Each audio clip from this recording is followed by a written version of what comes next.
മാറി നോക്കുക കൂട്ടരേ, അങ്ങോട്ട് നോക്കി ഇങ്ങോട്ട് നോക്കി തട്ടിമുട്ടി ജീവിതം പാഴാക്കലേ പ്രിയ കൂട്ടരേ.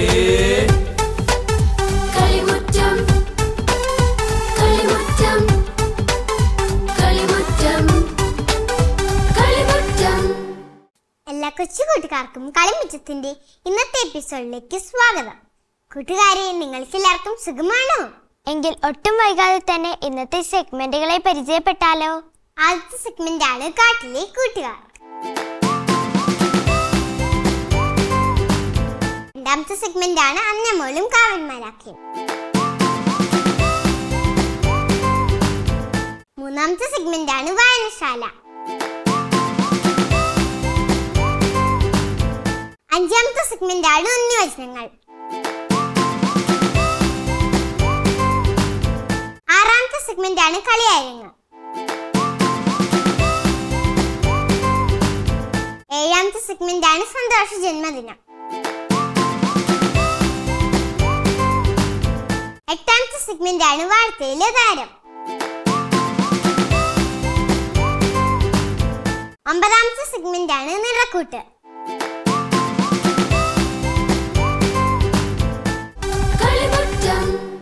എങ്കിൽ നമുക്ക് ആദ്യത്തെ സെഗ്മെന്റ് എന്താണെന്ന് നോക്കിയാലോ? ആദ്യത്തെ സെഗ്മെന്റ് ആണ് കാട്ടിലെ കൂട്ടുകാർ. ഇന്ന് പുള്ളിമാൻ എന്ത് കഥയായിരിക്കും പറയാൻ പോകുന്നത്? നമുക്കൊന്ന് കണ്ടു നോക്കിയാലോ? കാട്ടിലെ കൂട്ടുകാർ.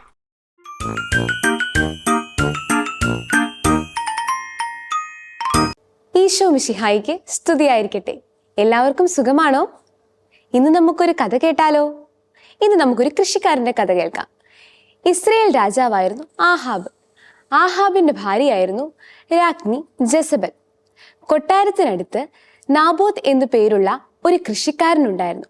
ആ കൃഷിക്കാരൻ മുന്തിരിയായിരുന്നു കൃഷി ചെയ്തിരുന്നത്. ഹായ് മുന്തിരിപ്പഴം. നല്ല പഴുത്തു കിടക്കുന്ന മുന്തിരികൾ. മുന്തിരി ഇഷ്ടമാണോ എല്ലാവർക്കും? ഇഷ്ടമാണ്. മുന്തിരികൾ പഴുത്തു കിടക്കുന്നത് കണ്ടിട്ടുണ്ടോ? എന്ത് രസമാണല്ലേ. അതുപോലെ തന്നെ ആ കൃഷിക്കാരന്റെ തോട്ടത്തിലും മുന്തിരികൾ പഴുത്തു കിടന്നിരുന്നു. ഒരിക്കൽ രാജാവ് കൊട്ടാരത്തിൽ വിശ്രമിച്ചുകൊണ്ടിരിക്കുമ്പോൾ രാജാവ് ഒരു കാഴ്ച കണ്ടു. എന്താണെന്നോ? നാബോത്തിന്റെ കൃഷിത്തോട്ടത്തിൽ മുന്തിരികൾ പഴുത്തു കിടക്കുന്നു. നല്ല മനോഹരമായ കാഴ്ചയായിരുന്നത്. ആ കാഴ്ച കണ്ട് രാജാവിന്റെ കണ്ണും മനസ്സും നിറഞ്ഞു. രാജാവ് കുറേ നേരം ആ കാഴ്ച കണ്ടുകൊണ്ടിരുന്നു. അപ്പോൾ രാജാവിനൊരാഗ്രഹം, ആ മുന്തിരിത്തോട്ടം സ്വന്തമാക്കാൻ. അപ്പോൾ രാജാവ് കൊട്ടാരത്തിലുള്ള ഒരു പരിചാരകനെ വിളിച്ച് ആ മുന്തിരിത്തോട്ടം ആരുടേതാണെന്ന് അന്വേഷിച്ചു. അപ്പോൾ പരിചാരകൻ പറഞ്ഞു, ഇസ്രയേൽക്കാരനായ നാബോത്ത് എന്നു പേരുള്ള ഒരാളുടേതാണ് ആ മുന്തിരിത്തോട്ടം എന്ന്. അപ്പോൾ നാബോത്തിനെ രാജാവ് വിളിപ്പിച്ചു. നാബോത്ത് കൊട്ടാരത്തിൽ വന്നു. രാജാവ് നാബോത്തിനെ ഒത്തിരി പ്രശംസിച്ചു. നല്ല മനോഹരമായ മുന്തിരിത്തോട്ടങ്ങൾ, നിങ്ങളുടെ കഠിനാധ്വാനത്തിന്റെ ഫലമാണ് ആ കാണുന്നത്. നാബോത്തിന് വളരെയധികം സന്തോഷമായി. പക്ഷെ നാബോത്തിന് മനസ്സിലായി, രാജാവ് ഇതിനു വേണ്ടിയിട്ടല്ല നാബോത്തിനെ വിളിപ്പിച്ചതെന്ന്.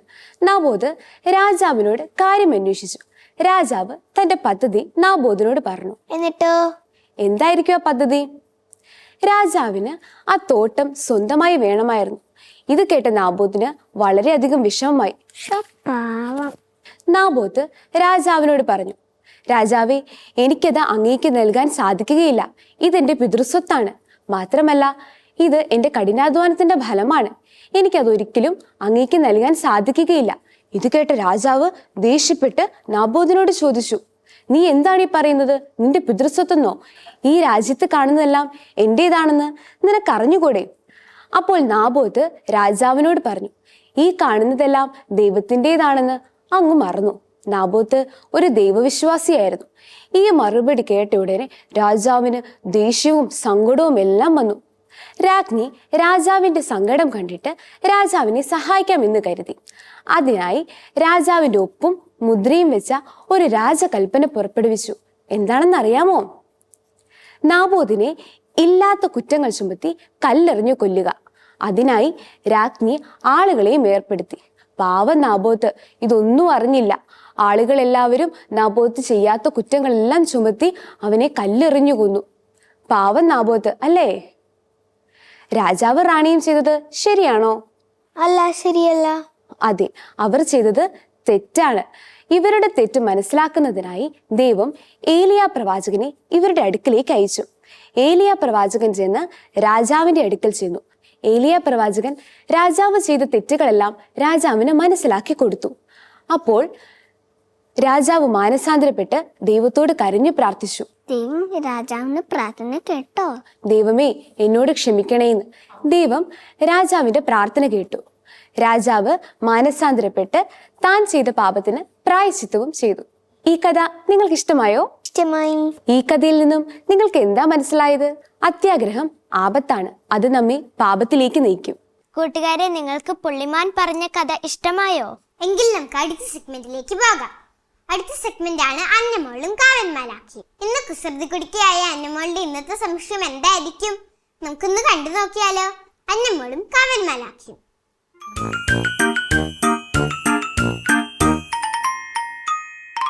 മാലാഖേ, ഹായ് അന്നമോളെ, എന്തുണ്ട് വിശേഷം? സുഖമായിരിക്കുന്നു മാലാഖേ. അതൊക്കെ പോട്ടെ, ഇന്നെന്താണ് എൻ്റെ അന്നമോളുടെ സംശയം? ഞാൻ അഖിലന്റെ വീട്ടിൽ പോയപ്പോൾ കുറെ കണ്ടൽക്കാടുകൾ കണ്ടു മാലാഖേ. ആഹാ, അത് കൊള്ളാലോ. എനിക്ക് കണ്ടൽക്കാടുകളെ പറ്റി അറിയണം മാലാഖേ. അതിനെന്താ, അന്നമോൾക്ക് ഈ മാലാഖ പറഞ്ഞു തരാലോ. ഉം, കണ്ടൽക്കാടുകൾ പ്രകൃതിയുടെ ശ്വാസകോശം എന്നാണ് അറിയപ്പെടുന്നത്. ലോകത്താകെ 80ഓളം രാജ്യങ്ങളിലായി ഏകദേശം 1.4 കോടി ഹെക്ടർ കണ്ടൽക്കാടുകൾ ഉണ്ട് അന്നമോളെ. ഇന്ത്യയിൽ അത് 6470 ചതുരശ്ര കിലോമീറ്റർ ആണ്. എത്ര തരത്തിലുള്ള കണ്ടൽക്കാടുകളാണ് മാലാഖേ ഈ ലോകത്തുള്ളത്? ഏകദേശം 60-70 വർഗത്തിൽപ്പെട്ട കണ്ടലുകൾ ഉണ്ട് ഈ ഭൂമിയിൽ. ഒരേ സമയം കരയിലും വെള്ളത്തിലും കാലൂന്നി കഴിയുന്ന സസ്യങ്ങളാണ് കണ്ടലുകൾ. കരയുടെ കാവൽക്കാരനാണ് കണ്ടൽ. കരയിലും വെള്ളത്തിലും കാൽ നട്ട് കഴിയുമ്പോഴേക്കും കരയോട് കൂട്ടുകൂടാനാണ് കണ്ടലിന് കൂടുതൽ ഇഷ്ടം. അത് കൊള്ളാമല്ലോ മാലാഖേ. പിന്നുണ്ടല്ലോ അന്നമോളെ, തീരെ ചെറിയ കുറ്റിച്ചെടികൾ മുതൽ 60 മീറ്ററോളം ഉയരം വെക്കുന്ന വൻമരങ്ങൾ വരെയുണ്ട് കണ്ടൽ വർഗത്തിൽ. ഉഷ്ണമിതോഷ്ണ മേഖലകളിലാട്ടോ കണ്ടലുകൾ ഉള്ളത്. ശരിക്കും എന്താ മാലാഖേ ഈ കണ്ടലുകൾ? ലവണാംശം കൂടുതലുള്ള നദീമുഖ ഡെൽറ്റകൾ, അഴിമുഖത്തെ ചെളിത്തട്ടുകൾ, ചതുപ്പ് നിലങ്ങൾ എന്നിവിടങ്ങളിലായി കണ്ടുവരുന്ന ഹലോഫൈറ്റ് സസ്യങ്ങളാണ് കണ്ടലുകൾ. കണ്ടലുകൾ ദൂരെ നിന്ന് നോക്കിയാലേ കരയ്ക്കും വെള്ളത്തിനുമിടയിൽ ഒരു അരപ്പട്ട കെട്ടിയിരിക്കുന്നത് പോലെയാ അന്നമോളെ തോന്നുകയുള്ളൂ. മറ്റു സസ്യങ്ങളും കണ്ടലുകളും തമ്മിലുള്ള വ്യത്യാസം എന്താ മാലാഖേ? എല്ലാ സസ്യങ്ങളും വേരുകൾ ഭൂമിയിലേക്ക് നീട്ടി വളർത്തുമ്പോൾ കണ്ടലിന്റെ വേരുകൾ മണ്ണിൽ നിന്നും മുകളിലേക്കാണ് വളരുന്നത്. അതെന്താ മാലാഖേ അങ്ങനെ? കണ്ടലുകൾ വളരുന്നത് ഓക്സിജന്റെ അളവ് തീരെ കുറവുള്ള ചതുപ്പ് പ്രദേശങ്ങളിലാണ്. അതാണ് പ്രധാന കാരണം. അങ്ങനെ വളരുന്ന വേരുകളിൽ ചിലത് ഓക്സിജൻ ആഗിരണം ചെയ്യാൻ കഴിവുള്ളവയാ. അത്തരം വേരുകളിൽ നേർത്ത സുഷിരങ്ങളും കാണും. ഇങ്ങനെയുള്ള വേരുകളെ ബ്രീത്തിങ് റൂട്ട്സ് എന്ന അന്നമോളെ വിളിക്കുക. അത് കൊള്ളാലോ. മാത്രമല്ല, ചതുപ്പുള്ള നിലത്തേക്ക് ആഴ്ന്നിറങ്ങുന്ന വേരുകളാണ് കണ്ടലുകൾക്കുള്ളത്. കണ്ടൽ ചെടിയുടെ മറ്റൊരു പ്രധാന പ്രത്യേകത വിത്തുകളാ. അമ്മച്ചെടിയിൽ നിന്ന് തന്നെ വിത്തുകൾ പൂർണ്ണ വളർച്ചയെത്തുകയും മുള പൊട്ടുകയും ചെയ്യും അന്നമോളെ. എന്നിട്ടോ? മുള പൊട്ടിയ വിത്തുകൾ ചെടിയിൽ നിന്ന് പൊഴിഞ്ഞ് താഴെ കിടന്ന് വളരും. വിത്തായിരിക്കുമ്പോൾ തന്നെ ലവണാംശം അധികമുള്ള ജലം വലിച്ചെടുക്കാനും മറ്റു സസ്യങ്ങൾക്ക് അതിജീവിക്കാനാവാത്ത സാഹചര്യത്തിൽ നിലനിൽക്കാനും കണ്ടലുകൾക്ക് കഴിയും. കണ്ടലുകൊണ്ട് പരിസ്ഥിതിക്കുണ്ടാകുന്ന ഗുണങ്ങൾ എന്തൊക്കെയാ മാലാഖേ? നിരവധി തരത്തിലുള്ള മത്സ്യങ്ങൾക്ക് കഴിഞ്ഞുകൂടാനുള്ള ആവാസ കേന്ദ്രങ്ങളാണ് കണ്ടൽക്കാടുകൾ. മാത്രമല്ല, മത്സ്യങ്ങളുടെ വംശവർധനയ്ക്ക് അനുയോജ്യമായ ആവാസ വ്യവസ്ഥയും കണ്ടലുകൾ ഒരുക്കുന്നുണ്ട്. മത്സ്യങ്ങൾ മാത്രമല്ല അന്നമോളെ കണ്ടൽക്കാടുകളിലെ ജീവികൾ. പിന്നെ ബംഗാൾ കടുവ, യൂറോപ്യൻ നീർനായ, ടോങ്കിൾ ലീഫ് മങ്കി, റക്കൂൺ, കടലാമ, സന്യാസി ഞണ്ട്, ഫ്ലൈയിങ് ഫോക്സ്, നൈൽ മുതല, പലതരത്തിലുള്ള ദേശാടന പക്ഷികൾ എന്നിവയെല്ലാം കണ്ടൽക്കാടുകളിലെ ജീവികളാ. അനേകം തരത്തിലുള്ള ജീവികൾ കണ്ടൽക്കാടുകളിൽ ഇങ്ങനെ ജീവിക്കുന്നുണ്ട് അന്നമോളെ. പിന്നുണ്ടല്ലോ, ആർത്തലച്ചു വരുന്ന തിരമലകളിൽ നിന്നും കൊടുങ്കാറ്റിൽ നിന്നുമെല്ലാം തീരത്തെ കാത്തു സംരക്ഷിക്കാൻ കണ്ടലുകൾക്ക് പ്രത്യേക കഴിവുണ്ട്. അതിനെ തീരപ്രദേശത്ത് കണ്ടലുകൾ വെച്ചുപിടിപ്പിക്കുകയും അവയെ നശിപ്പിക്കാതെ സംരക്ഷിക്കുകയും വേണം. അത് നല്ല കാര്യമാണല്ലോ മാലാഖേ. ഇങ്ങനെയുള്ള കണ്ടലുകളുടെ മഹത്വമറിയാതെ കണ്ടലുകൾ ഇന്ന് പലരും നശിപ്പിച്ചുകൊണ്ടിരിക്കുക അന്നമോളെ. ഞാൻ കണ്ടലുകളെ പറ്റി എന്റെ ഫ്രണ്ട്സിനോട് പറയാട്ടോ മാലാഖേ. എങ്കിൽ ഒരു കാര്യം കൂടി ചെയ്തോ അന്നമോളെ. വീട്ടിൽ നിന്നോ സ്കൂളിൽ നിന്നോ കേരളത്തിലെ ഒട്ടുമിക്ക ജില്ലകളിലുമുള്ള കണ്ടലുകൾ കാണാൻ ഒരു പഠനയാത്ര കൂടി നടത്താൻ ടീച്ചേഴ്സിനോടും പേരൻസിനോടും ഒക്കെ പറഞ്ഞു അന്നമോളെ. ഇത് നല്ല ഐഡിയയാ. എനിക്കിതൊക്കെ എൻ്റെ ഫ്രണ്ട്സിനോടും ടീച്ചേഴ്സിനോടും പറയണം. മിടുക്കി. എങ്കിൽ അന്നമോൾ വീട്ടിലോട്ട് പോയിക്കോട്ടോ. ബായ് മാലാഗേ. ബായ് അന്നമോളെ. കൂട്ടുകാരെ, അന്നമോളുടെ സംശയം കാരണം നിങ്ങൾക്ക് കുറെ കാര്യങ്ങൾ അറിയാൻ സാധിച്ചില്ലേ? എങ്കിൽ നമുക്ക് അടുത്ത സെഗ്മെന്റിലേക്ക് പോകാം. അടുത്ത സെഗ്മെന്റ് ആണ് വായനശാല. ഇന്ന് വായനശാലയിൽ ഏഞ്ചൽ ഏത് പുസ്തകമായിരിക്കും പരിചയപ്പെടുത്താൻ പോകുന്നത്? നമുക്കൊന്ന് കണ്ടു നോക്കിയാലോ വായനശാല.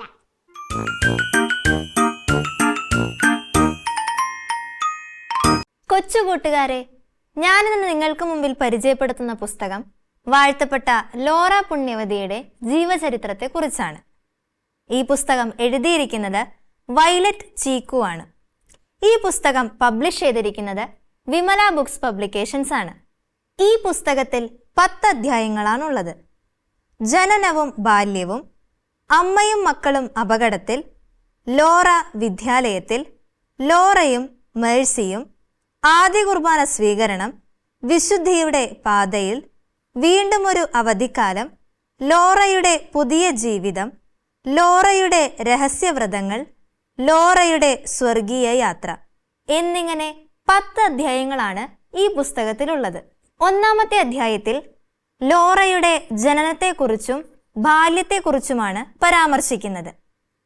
1891 ഏപ്രിൽ 5-ാം തീയതി ജോസഫ് ഡൊമിനിക് മേഴ്സിഡസ് വിനോ ജോസഫ് ദമ്പതികളുടെ മകളായി ഈ ഭൂമിയിലേക്ക് ലോറ പിറന്നു വീണു. രണ്ടാമത്തെ അധ്യായത്തിൽ ചിലിയിലേക്ക് കുടിയേറിയ ലോറയുടെ കുടുംബം അനുഭവിച്ച ദുരിതങ്ങളെ പറ്റിയാണ് പറഞ്ഞിരിക്കുന്നത്. മൂന്നാമത്തെ അധ്യായത്തിൽ കോൺവെന്റ് സ്കൂളിലെ ബോർഡിങ്ങിൽ നിന്ന് പഠിക്കുന്ന ലോറയുടെ പഠനകാലത്തെക്കുറിച്ചാണ് പറയുന്നത്. സിസ്റ്റർ റോസ് എപ്പോഴും കുട്ടികളെ ഓർമ്മിപ്പിച്ചുകൊണ്ടിരുന്നു, ചെറുപ്പം മുതലേ ദൈവത്തോട് അടുക്കണം. ഒരു ക്രിസ്ത്യാനി പെൺകുട്ടിയുടെ ഏറ്റവും സുന്ദരമായ ആഭരണം അവളുടെ എളിമയും അനുസരണവുമാകണം. നാലാമത്തെ അധ്യായത്തിൽ ലോറയ്ക്ക് ലഭിച്ച കൂട്ടുകാരിയായ മേഴ്സിയെക്കുറിച്ചാണ് പരാമർശിക്കുന്നത്. 5-ാമത്തെ അധ്യായത്തിൽ ലോറയുടെ പ്രഥമ ദിവ്യകാരുണ്യ സ്വീകരണത്തെക്കുറിച്ചാണ് പറയുന്നത്. 6-ാമത്തെ അധ്യായമാണ് വിശുദ്ധിയുടെ പാതയിൽ എന്നുള്ളത്. ലോറയും മേഴ്സിയും ഒരുമിച്ചിരുന്ന് പ്രാർത്ഥിച്ചിരുന്നു. ലോറ അതിനുശേഷം ഒറ്റയ്ക്കിരുന്ന് പ്രാർത്ഥിക്കും. ലോറയും മേഴ്സിയും കർമ്മലീത്ത മാതാവിന്റെ കറുത്ത ഉത്തരീയം ധരിച്ച് 3-ാം സഭയിൽ ചേർന്നു. മാതാവിനോടുള്ള ഭക്തി ലോറയിൽ വർദ്ധിച്ചു വന്നു. 7-ാമത്തെ അധ്യായത്തിൽ വീട്ടിലേക്ക് പോയ ലോറ ആ അവധിക്കാലത്ത് തന്റെ വീട്ടിൽ അനുഭവിച്ച ദുരിതങ്ങളെ പറ്റിയാണ് പരാമർശിക്കുന്നത്. 8-ാമത്തെ അധ്യായമാണ് ലോറയുടെ പുതിയ ജീവിതം. ഫാദർ ക്രിസ്റ്റനല്ലോ ഒരു കന്യാസ്ത്രീ ജീവിതത്തിൽ അനുഷ്ഠിക്കേണ്ട 3 വ്രതങ്ങളെ പറ്റി പറഞ്ഞുകൊടുത്തു. ദാരിദ്ര്യം, കന്യാവ്രതം, അനുസരണം. ഇപ്രകാരം 3 വ്രതങ്ങൾ എടുക്കുന്ന വ്യക്തി ഭർത്താവിനോട് ഭാര്യ എപ്രകാരം സ്നേഹബന്ധം പുലർത്തുന്നുവോ അതിൽ കൂടുതലായി മിശിഹായെ സ്നേഹിക്കണം. 9-ാമത്തെ അധ്യായമാണ് ലോറയുടെ രഹസ്യവ്രതങ്ങൾ. ലോറ വ്രതമെടുത്തു. തൻ്റെ ജീവിതം മുഴുവനും ഈശോയ്ക്ക് വേണ്ടി ആയിരിക്കും. കന്യാസ്ത്രീ ആയാലും ഇല്ലെങ്കിലും ജീവിതകാലം മുഴുവനും ഈ കോൺവെന്റിൽ താമസിക്കാൻ തന്നെ അനുഗ്രഹിക്കണമേ. അവസാനത്തെ അധ്യായമായ 10-ാമത്തെ അധ്യായത്തിൽ ലോറയുടെ മരണത്തെക്കുറിച്ചാണ് പറഞ്ഞിരിക്കുന്നത്. ലോറ എന്നും ചാപ്പലിൽ പോയി ദിവ്യബലിയിൽ സംബന്ധിക്കുമായിരുന്നു. 1904 ആയപ്പോൾ ആകെ തളർച്ചയായി. പിന്നീട് ഒട്ടും താമസിയാതെ ലോറ നിത്യസമ്മാനത്തിനായി വിളിക്കപ്പെട്ടു. കൊച്ചുകൂട്ടുകാരെ, നിങ്ങൾക്കെല്ലാവർക്കും വാഴ്ത്തപ്പെട്ട ലോറയുടെ ജീവചരിത്രം ഇഷ്ടമായോ? എങ്കിൽ നിങ്ങൾ എല്ലാവരും ഈ പുസ്തകം വാങ്ങി വായിക്കണേ. കൂട്ടുകാരെ, ഇന്ന് വായനശാലയിൽ പരിചയപ്പെടുത്തിയ പുസ്തകം നിങ്ങൾക്ക് ഇഷ്ടപ്പെട്ടോ? എങ്കിൽ നമുക്ക് അടുത്ത സെഗ്മെന്റിലേക്ക് പോകാം. അടുത്ത സെഗ്മെന്റ് ആണ് രാഗസങ്കീർത്തനം. ഇന്ന് ജീവന ഏത് സങ്കീർത്തനായിരിക്കും ആലപിക്കാൻ പോകുന്നത്? നമുക്കൊന്ന് കണ്ടു നോക്കിയാലോ രാഗസങ്കീർത്തനം.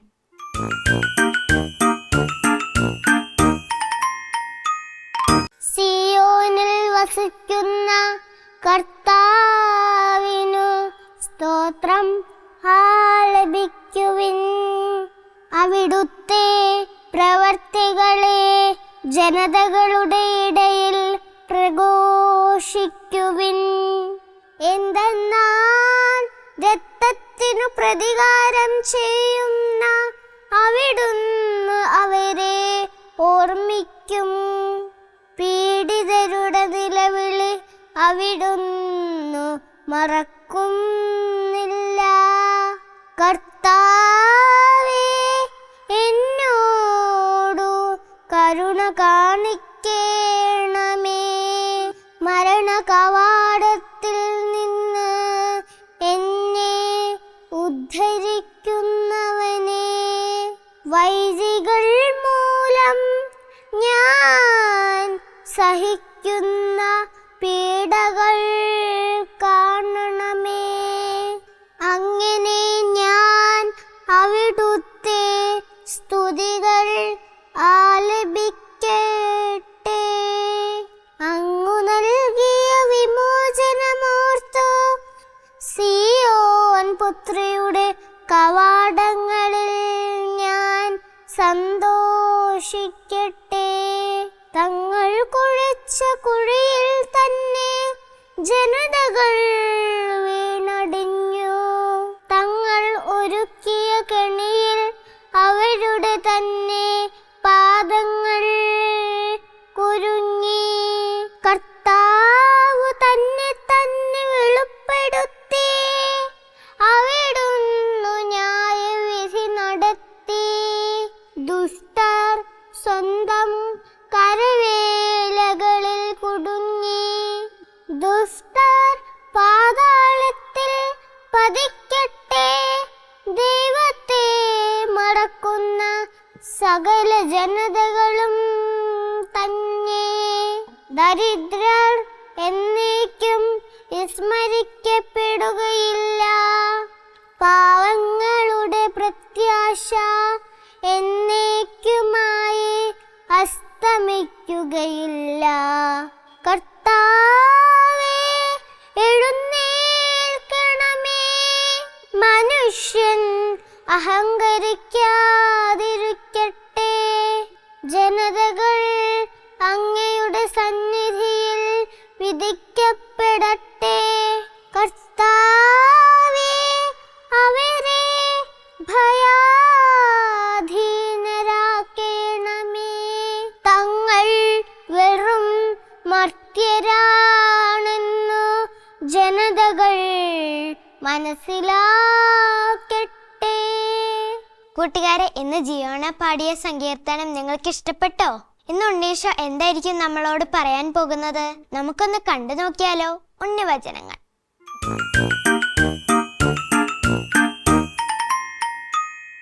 പരമപിതാവിന് സ്തുതിയായിരിക്കട്ടെ.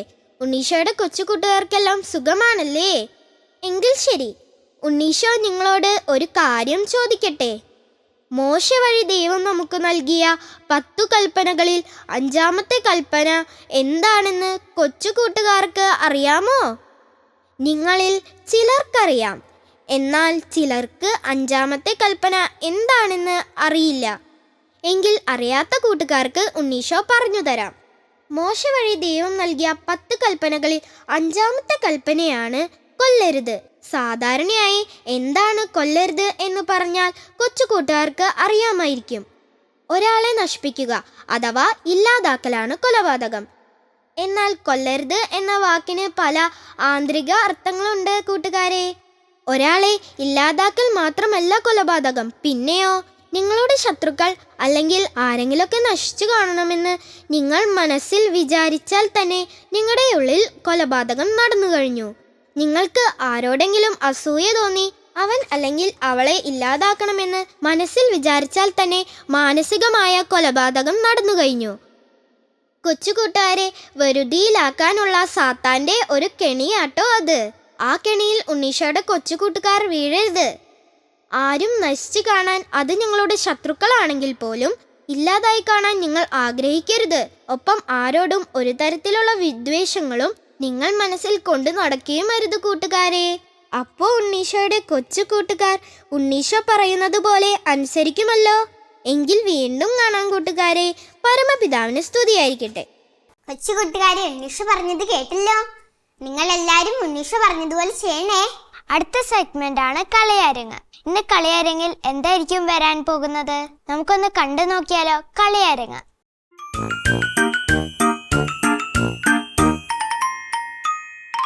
അമ്മേ, എൻ്റെ അമ്മേ, എൻ്റെ ഈശോയുടെ അമ്മേ, അമ്മേ എൻ്റെ അമ്മേ, എനിക്ക് ഈശോ തന്നൊരമ്മേ. ആവേ മരിയ കന്യാമാതാവേ, ആവേ മരിയ കന്യാമാതാവേ.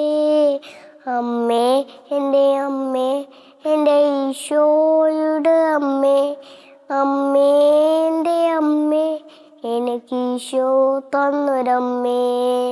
തലമുറ തോറും പാടും ബാക്കി വിധേയമ്മ, ജപമണിമാലകളിൽ ഉയരും മമ നിറഞ്ഞവ അമ്മ. തലമുറ തോറും പാടും ബാക്കി വിധേയമ്മ, ജപമണിമാലകളിൽ ഉയരും മമ നിറഞ്ഞവരമ്മ. പതിസയാതെ ദൈവത്തിനു പക, പുണ്യശമമാലി അമ്മ ഈശോത്ത് വളരാം. അമ്മേ, എൻ്റെ അമ്മേ, എൻ്റെ ഈശോയുടെ അമ്മേ, അമ്മേ എൻ്റെ അമ്മേ, എനിക്ക് ഈശോ തന്നൊരമ്മേ. ആവേ മരിയ കന്യാമാതാവേ, ആവേ മരിയ കന്യാമാതാവേ. അമ്മേ, എൻ്റെ അമ്മേ, എൻ്റെ ഈശോയുടെ അമ്മേ, അമ്മേ എൻ്റെ അമ്മേ, എനിക്ക് ഈശോ തന്നൊരമ്മേ. അടുത്ത സെഗ്മെന്റ് ആണ് സന്തോഷ ജന്മദിനം. കൂട്ടുകാരെ, നിങ്ങളുടെ ബർത്ത്ഡേ ഞങ്ങളെ അറിയിച്ചാൽ ഞങ്ങളും നിങ്ങളെ കാലിമുറ്റത്തിലൂടെ വിഷ് ചെയ്യാട്ടോ.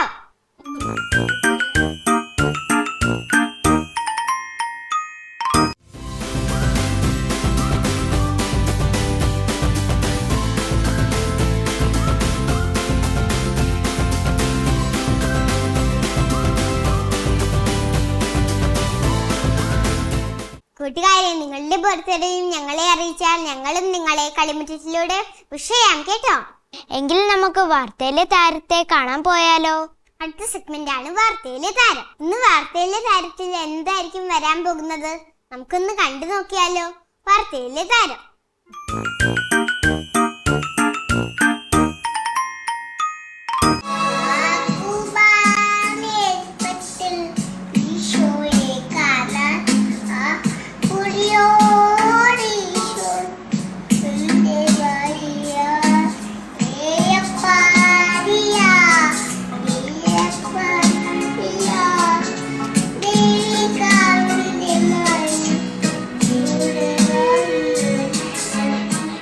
കൂട്ടുകാരെ, വാർത്തയിലെ താരത്തെ നിങ്ങൾ പരിചയപ്പെട്ടില്ലേ? എങ്കിൽ നമുക്ക് അവസാനത്തെ സെഗ്മെന്റിലേക്ക് പോയാലോ. അവസാനത്തെ സെഗ്മെന്റ് ആണ് നിറക്കൂട്ട്. ഇന്ന് ആരൊക്കെയായിരിക്കും ചിത്രങ്ങൾ വരച്ച് അയച്ചു തന്നേക്കുന്നത്? നമുക്കൊന്ന് കണ്ടു നോക്കിയാലോ. നിറക്കൂട്ട്.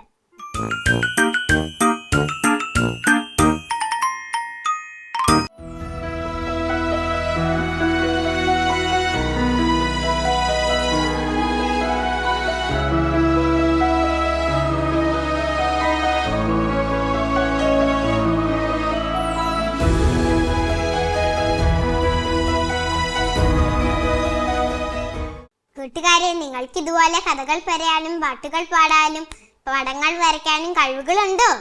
എങ്കിൽ നിങ്ങൾക്കും തീർച്ചയായും കളിമുറ്റത്തിൽ പങ്കെടുക്കാം. അതിനായി ഞങ്ങളെ കോൺടാക്ട് ചെയ്യേണ്ട address: the producer, Kalimuttam, Divine Vision, Divine Retreat Centre, Muringoor PO, Chalakudy, Thrissur. Pin 680309. Email kalimutamgtv24@gmail.com. Phone 8606460033. കൊച്ചു കൂട്ടുകാരെ, ഇന്നത്തെ കളിമുറ്റത്തിന്റെ എപ്പിസോഡ് നിങ്ങൾക്ക് ഇഷ്ടമായോ? എങ്കിൽ അടുത്ത ആഴ്ച ഇതിന് നല്ലൊരു എപ്പിസോഡുമായി ഞങ്ങൾ വീണ്ടും വരും. Till then bye.